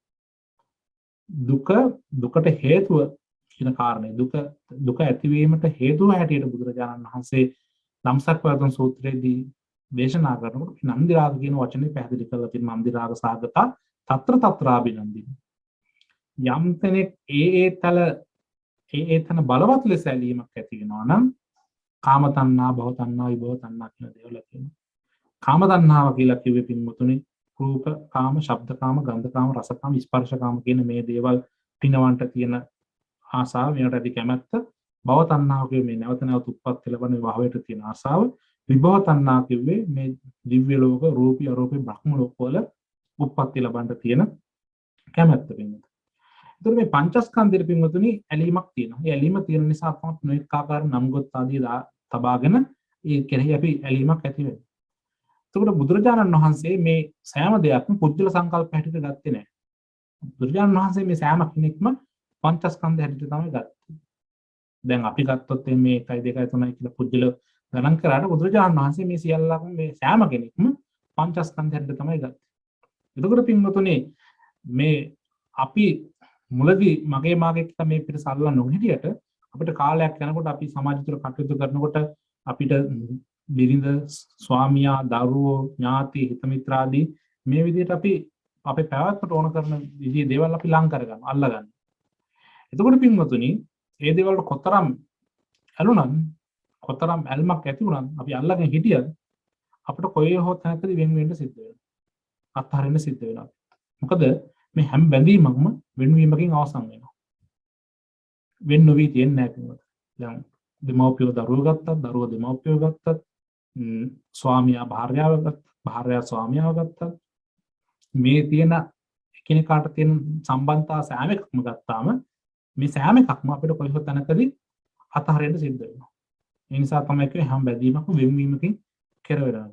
මේ අතහැරීම කියන කාරණේ, වෙනවීම කියන කාරණේ පුරුදු කරලත් තිබුණොත් එහෙම තමයි පින්වතුනි අතහරින්න ඕන වෙලාවට අතහරින්න බැරුව දැඩිස දුකක් ඇති වෙනවා. ඒ නිසා තමයි අර හේජාතක සූත්‍රයේදී බුදුරජාණන් වහන්සේ පැහැදිලි කරන තමන් කැමති, තමන් ආස කරන දේවල් තමන්ට සමීපේ තියාගන්න කොච්චර උත්සාහ කරත් ඒ දේවල් ලේවින් පවත්වන්න පුළුවන් කමක් හම්බෙන්නේ නැහැ. ඒ දේවල් එහෙම දාලා යන්න සිද්ධ වෙනවා කියලා හේජාතක සූත්‍රයේදී මජ්ක්‍ධිම නිකායේදී බුදුරජාණන් වහන්සේ පැහැදිලි කරා. ඒතර පින්වතුනි මේ මෙන්න මේ අතහරින්න ඕන අවස්ථාවේදී අතහරින්න අපිට බැරිකමක් ඇති වෙන්නේ මේ අතහැරීම කියන කාරණේ වෙන්වීම කියන කාරණේ අපිට පුරුදු කරලාවත් අපි නැති නිසා. ඒ නිසා තමයි මුලදී මම පැහැදිලි කරේ මේ සියල්ල අනිත්‍යයි මේ හැම දෙයක්ම අපි දාලා යන්න සිද්ධ වෙනවා කියලා භෞතික වශයෙන් අපිට කරන්න අප්ලාල් කරන්න බැරි වෙන්න පුළුවන්. ඒ වචනින් කියන්න පුළුවන්. මට දැන් මේ හැම දෙයක්ම එපා වෙලා තියෙනවා මම මේ හැම දෙයක්ම අතහරිනවා කියලා කෙනෙකුට එකපාරට කියන්න පුළුවන්. හැබැයි කරන්න ගියාම එයාට ඒක අතහරින්න බෑ. මේ දේවල් මට එහෙම එකපාරට අතහරින්න බෑ කියලා හැඟීමක් ඇති වෙනවා. අතහැරියට පස්සේ ඇයි මම මේ දේවල් අතහැරියේ කියලා එහෙම සිතුවිල්ලක් එන්න පුළුවන් කමක් තිබෙනවා. එතකොට පින්වතුනි තණ්හාවට එහා ගිය දෙයක් තමයි නන්දි රාගය කියලා කියන්නේ. බලවත් ආස්තාව. ඒක තණ්හාවට වඩා නන්දි රාගය බලවත් මාශාව. සමහරක් වෙලාවට කියන්නේ මේ මට ඒ දේ ඕනමයි කියලා අපි සමහරක් වෙලාවට තමයි කටයුතු කරනකොට සමහරු කියන්නේ එන්නේ ඒක තමයි නන්දි රාගය කියලා කියන්නේ පින්වතුනි. එතකොට පින්වතුනි මේ ආසාව කැමැත්ත තණ්හාව වුණාට නන්දි රාගය කියලා කියන්නේ දැඩි ආසාව බලවත් කැමැත්තකින් කාරණාව තමයි මේ දරකොටේ මෙතනදී නන්දි රාගය හැටියට හඳුන්වන්නේ මේ දැඩි ලෙස තියෙන බලවත් කැමැත්ත මැද ගිලුනේ කියලා හඳුන්වන දරකොටේ යම් කෙනෙක් මේ නන්දි රාගයට හසු වෙනවා නම් අපේ ජීවිත හරියට මේ ජීවිතය ගත කරද්දී ඒ ජීවිතේ මැද එහෙම ගිලනවා කියලා දැඩි ආසාවක් තිබුණොත් ඒක සසරට තවත් බැඳිලා පවතිනවා කියන කාරණාව. හතරවෙනි කාරණාව තමයි පිළිගන්නේ ගොරට ගැසීම අස්මිමානය. අස්මිමානය කියලා කියන්නේ ගම් ඉවුරෙනු තවත් උඩට ගසනවා කියන එක. එතකොට තව මේ ජීවිතෙන් කෙනෙක් අස්මිමානයෙන් යුක්ත ජීවත් වෙනවා නම් ඒ කෙනාට හරි අමාරුයි නිවන කෙරෙහි ළඟා වෙන්න. මොකද හේතුව ඔහු තවත් මේ සසරට ඇදිලා බැඳිලා පවතින නිසා කියලා. ඒ කියන්නේ අස්මිමානය කියලා කියන්නේ මම කොට අල්ල ගන්නවා කියන්නේ. මගේ කියලා අල්ල ගන්නවා කියන්නේ. එතකොට පින්වතුනි අර මෙතරදී අපි කතා කරපු බාහිර සාධ්‍යාත්මික ආයතනයක් මම අහවලා කියලා සක්කාය දිට්ඨියක් ඇති කරගත්තොත් එහෙම සත්පුද්ගල සංඥාවක් ඒ තුල තිබෙනවා. එතකොට නන්දි රාගයේදී අපි මම කියලා කෙනෙක් ඉන්නවා දැඩිව අල්ලාගෙන ඉන්නවා ඒ සංඥාව තුළදී අස්මිමානය මම මගේ කියලා ඉන්නවා කියලා තණ්හාවෙන් අල්ලගෙන ඉන්නවා. මට අයිති කියලා මං අල්ලගෙන ඉන්නවා. ඒ මට අයිති කියලා අල්ලා ගැනීම තුළ කුඩට ගසනවා. කුඩටම එනවා අස්මිමානය තුළ. තණ්හා දිට්ඨි මාන කියන දේවල් ලැබුණා මම අහවලා තනතුරු වශයෙන් වෙන්න පුළුවන් අපි කරන රැකී ආරක්ෂා වශයෙන් වෙන්න පුළුවන් අපි ජීවත් වෙන පරිසරයත් එක්ක සමාජ තලයත් එක්ක කෙනෙක් හිතන්න පුළුවන් මේ දේවල් මට තියෙනවා මම මේ විදිහේ මුලි මුදල් හම්බ කරනවා මම මේ විදිහේ බලවත් කෙනෙක් මම මේ නායකයෙක් මේ විදිහට හිතලා මිනිස්සු ඒ දේවල් කෙරෙහි අස්මිමානයෙන් යුක්ත ජීවත් වෙනවා. එතකොට පින්වතුනි කෙනෙක් මමත්වයේ කියන තුලින් ඉදිමෙනවා නම් ඒ තුල මමත්වයේ දැඩි වෙනවා නම් ඒ කෙනා ගොඩට ගසනවා වගේ මේ සසර ඉරිත්‍යා ඔහුවත් සසරේ ගොඩම පවතිනවා. ඔහු නිවනට නැමිලා නැඹුරුලා පවතින්නේ නැහැ පිටපත. මොකද ඒ කෙනාගම තණ්හා දිට්ඨි මාන කියන දේවල් බලවත් වෙලා තියෙන නිසා. එතකොට පින්වතුනි මේ මත්ය තුළ බැහැගත්තාම තමන්ගේ කුලයන් පව තමන්ගේ පරම්පරාව පව විනාශ වෙනවා කියන කාරණාව දේශනාව තුළ පැහැදිලි කරනවා. එතකොට පින්වතුනි මේ දේශනාව බුදුරජාණන් වහන්සේ භික්ෂුන් වහන්සේලා පිරිසට තමයි දේශනා කරේ. මේ වෙලාව මට මතක් වෙනවා අපේ ලංකාවේ අතීතයේ වැඩ සිටපු වැලිවිට අසරණ සරණංකර සංඝරාජ හමුදුන් වහන්සේ තමන් වහන්සේගේ වැඩ සිටි කුටියේ උළුවසේ ගහලා තිබ්බා කියනවනේ උඩඟ නෝ මහන කියලා. ඒ වගේ අපේ ජීවිතයන් තුළ ගිහිව පැවිදි වෙන්න පුළුවන්. මේ කියන මානයට අයිති වෙනවා නම් ඒ කෙනාටත් මේ ජීවිතය තුළ මේ නිවන අවබෝධ කරගන්න පුළුවන් කමක් ලැබෙන්නේ නැහැ පින්වතුනි. පස්වෙනි කාරණේ තමයි පින්වතුනි මිනිසුන් ගැනීම හැටට හඳුන්වන්නේ. මේ කාරණාවේදී බුදුරජාණන් වහන්සේ පැහැදිලි කරනවා භික්ෂුන් වහන්සේ නම සමන් වහන්සේගේ දායක ගිහි පිරිස සමග එකතු වෙමින් ඒ දායකයන්ගේ දුක කරදරයක් පැමිණියාම ඒ කරදරේ තමන් කරදරයක් හැටියට හිතමින් කටයුතු කරනවා නම් ඒ වගේම ඔහු නැසනීප වුණාම තමන්ගේ කෙනෙක් හැටියට හිතමින් ඒ කෙනා තුළ ඒ අසනීපෙදී කටයුතු කරනවා නම් ඒක හරියට බුදුරජාණන් වහන්සේ පැහැදිලි කරන මනුෂ්‍යයන් ගැනීමක් හැටියට. ඒක බුදුරජාණන් වහන්සේගේ දේශනාවක් තුළ තිබෙනවා මේ කාරණා ශ්‍රද්ධාව, කරුණාව, මෛත්‍රී විලාසිනුත් පැමිණීමට පුළුවන් කමක් තිබෙන බව. එතකොට මේ භික්ෂුන් වහන්සේ කෙනෙක් නම් භික්ෂු සංකල්පනාව, ගිහි කෙනෙක් නම් ගිහි සංකල්පනාව ඇති කරගත යුතු වෙනවා. මේ කාරණා දෙක මාරුනොත් එහෙම අපිට ජීවිතයේ යථාර්ථය අවබෝධ කරගන්න පුළුවන් කමක් හම්බෙන්නේ නැහැ. අර දසදම්ම සූත්‍රයේදී පැහැදිලි කරන විදිහට කියනවාද අඤ්ඤෝ මේ ආකප්පෝ කරණීයෝති පබ්බජිතේන අභින්නම් පච්චේ කිතබ්බං අන්‍ය ආකල්පයන් ප්‍රාත්මේදී දිනු කරගන්නට පුළුවන් කමක් ලැබෙන්නේ නැහැ පින්වතුනි. ඒ නිසා මේ ගිහි ජනතාව කරන දේවල් පැවිදි ජනතාව විසින් පැවිදි සමාජය විසින් නොකර යුතු බව බුදුරජාණන් වහන්සේ එක්විසි අන්වේෂණ ධර්මයන් හැටියට දේශනාව තුළ කාරණාවන් පැහැදිලි කරලා තිබෙනවා.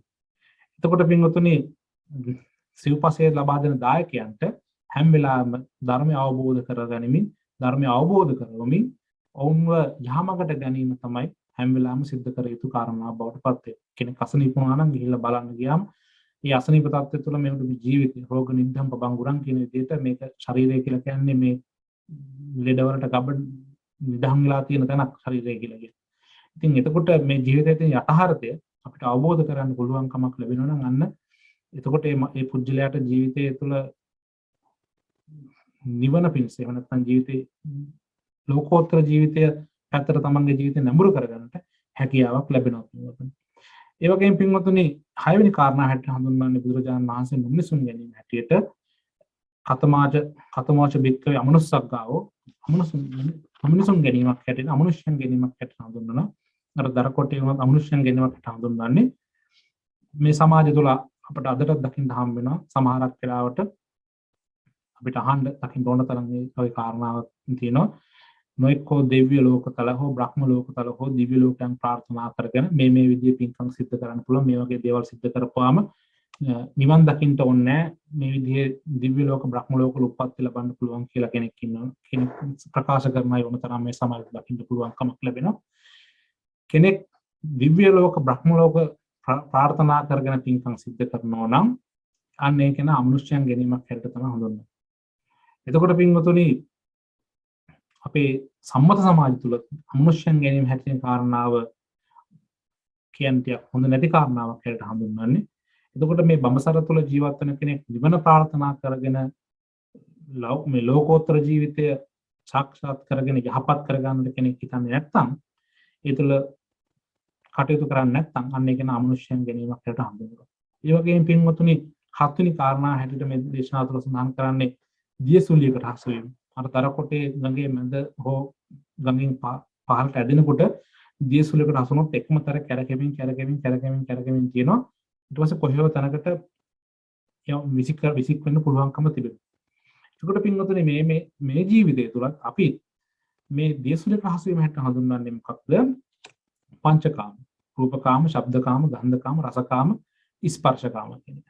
මේ පංචකාමයන්ට යම් කෙනෙක් හසු වෙනවා නම් පින්වතුනි ඒ තුලින් මිදීමක් ඇති කරගන්න පුළුවන් කමක් ලැබෙන්නේ නැහැ. අර දියසුලියට හසුනා වගේ එකම තැන කැරකෙමින් පවතින. හරියට පින්වතුනි අර හිල් වෙච්ච භාජනය බුදුරජාණන් වහන්සේ දේශනා කරනවා.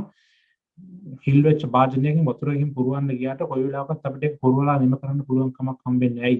පුරවන්න ඒ වතුර ටික අපත යනවා.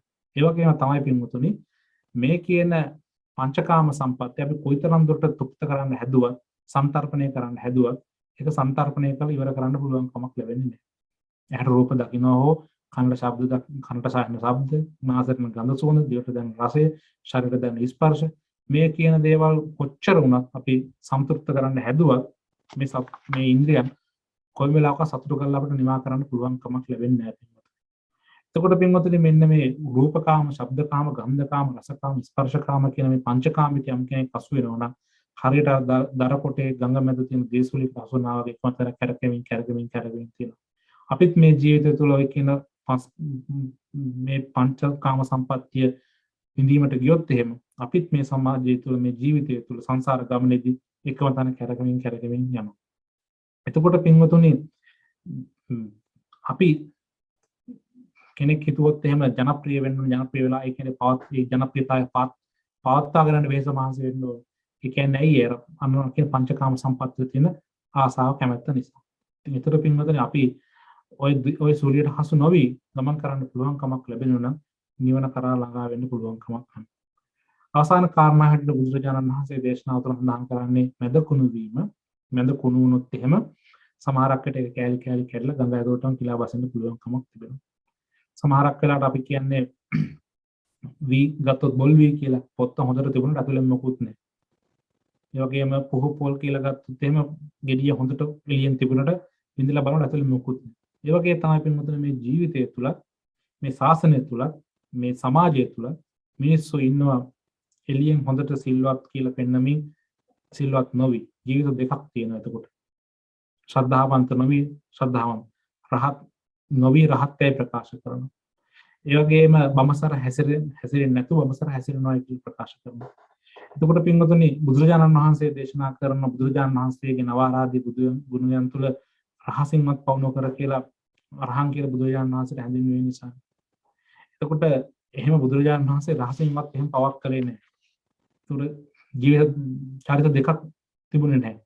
සමාජයේ සමහරක් වෙලාවට ජීවත් වෙන කිසි සමාජයේ වෙන්න පුළුවන්, පැයි සමාජයේ වෙන්න පුළුවන්. එහෙම චරිත දෙකක් තියෙන අය ඉන්නේ. අපි නිවැරදි හඳුනා ගන්න. එතකොට මේ සිත කය වචන යොදලා බුදුරජාණන් වහන්සේ කොයිම වෙලාවකවත් කොයිම අවස්ථාවකවත් එහෙම පවක් සිද්ධ කරේ නැහැ.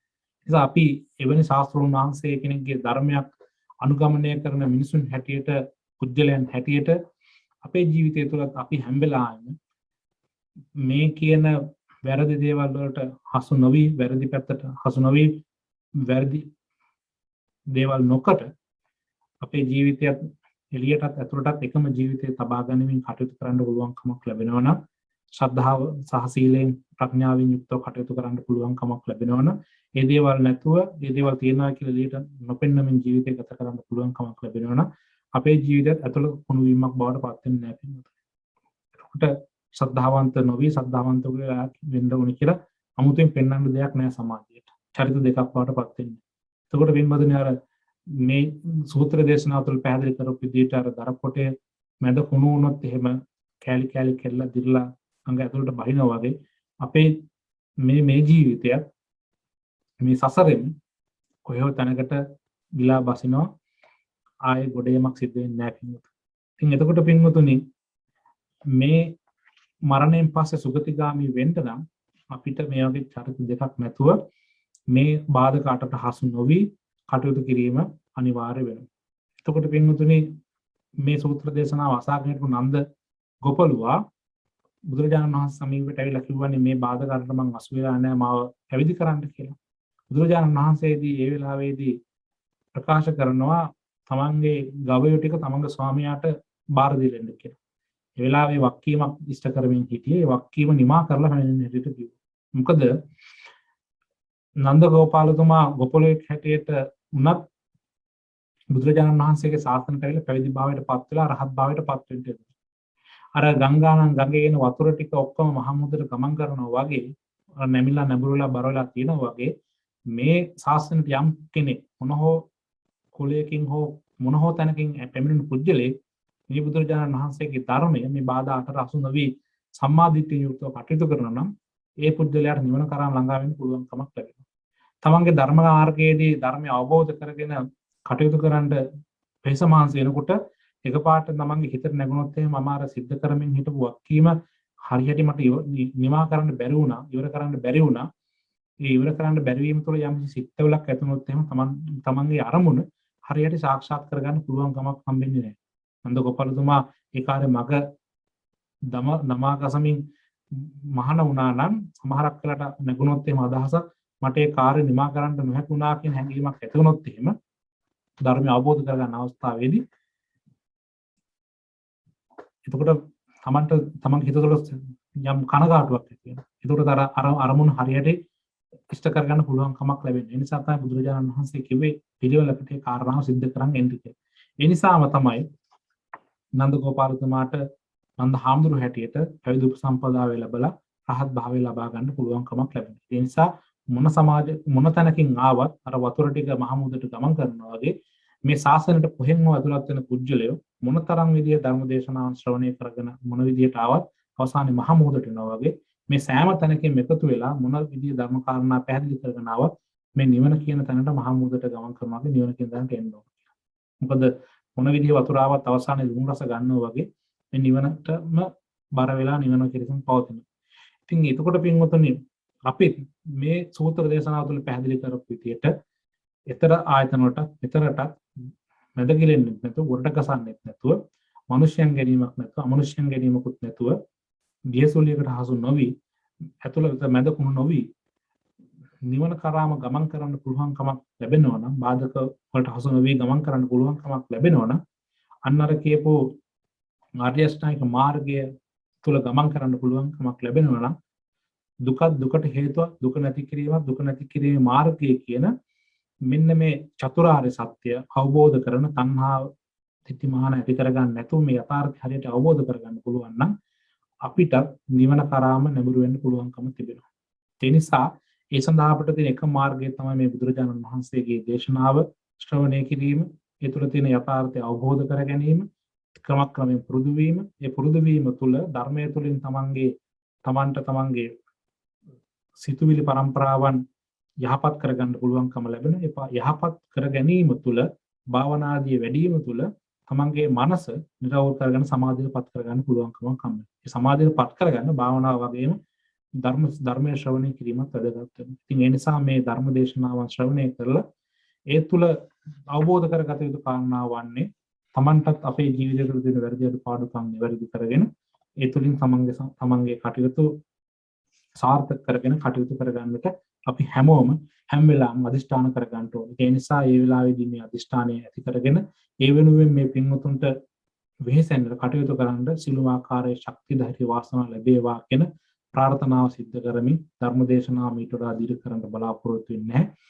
මේ ශ්‍රවණය කරා වූ ධර්මයේ මේ පින්වතුන් සුවදනාට නිවන පිණිසම හේතු වේවා කියන ප්‍රාර්ථනාවත් සිද්ධ කරමින් මේ ධර්මයේ දායකත්වයේ ධර්ම ශ්‍රවණය කිරීමෙන් ඇති කරගත්තා වූ සීලුපින් අපි ප්‍රථමයෙන්ම දෙවියන්ට අනුමෝදන් කරමු. ඉෂ්ඨකාමී සම්‍යක් දෘෂ්ටික සීල දෙවියෝම පින් අනුමෝදන් වෙත්වා. ඒ දෙවියන්ගේ දේව ආශිර්වාදය රැකවරණය මේ පින්කම් සූදානම් කරන් සංවිධානය කරන් ප්‍රදුනා වූ ඒ ශාක්‍ය මුනි විහාරස්ථානයේ ගෞරවනීය සිද්ධාර්ථ පඬිතුමන් වහන්සේ ඇතුළු ඒ වගේම අනිත් මහා සංඝරත්නයටත් ඒ වගේම මේ පින්කමේ දායකත්වයේ දරන ලලිත් දුමරා ඇතුළු පවුලේ සියලු දෙනාමත් ඒ වගේම තිලක් ප්‍රියානි ඇතුළු පවුලේ සියලු දෙනාමත් ඒ වගේම ධර්මයේ ශ්‍රවණය කරන්නට සම්බන්ධ වූ සියලු දෙනාටමත් ලැබිලා දිව්‍ය පතන්නා බෝධිම තුම මාමා නිර්වාණ සම්පත්තිය අවබෝධ කරගන්න පින්කම් සියල්ලම හේතු වේවා වාසනාව වේවා කියලා සාදු කියලා ප්‍රාර්ථනා කරගන්න. ඒ වගේම සාදු